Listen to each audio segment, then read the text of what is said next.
మాతృదేవో భవ మహాయజ్ఞం పేరిట ఉజ్జయిని మహంకాళ్ ఆలయం ప్రాంగణంలో కార్యక్రమాలు దిగ్విజయంగా జరిగినాయండి.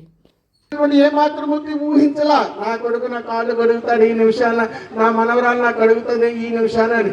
ఎందుకు చేస్తున్నారో తెలుసు, వాళ్ళకైనా డబ్బులు ఎక్కువే చేస్తున్నారా లేకపోతే ప్రేమ ఎక్కువే చేస్తున్నారా?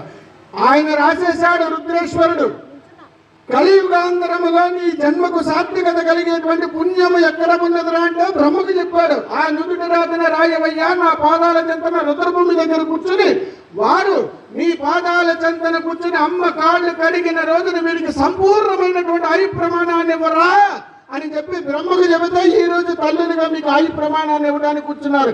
అలాంటి తల్లులను మోసం చెయ్యాలని ఎలా అనిపిస్తుందమ్మా మీకు? ఆ తల్లి ప్రాణం పోతే గిలగిలా కొట్టుకుని వెళ్ళిపోతే గోడ మీద ఫోటో వెళ్ళిపోయిన తర్వాత అమ్మ నీకు ఇది చేద్దాం అనుకున్నానే, అది చేద్దాం అనుకున్నానే, ఇది తినవే అది తినవే, ఓ తిను అంటవా? బ్రతికుండగా ప్రేమతో అమ్మకు అమ్మా అని పిలిచేటువంటి ప్రసాదం చాలమ్మా. అంతగా మించి ఇంక అమ్మ ఈ జీవిత భూమండలం నీకు ఏది అడగటం లేదు.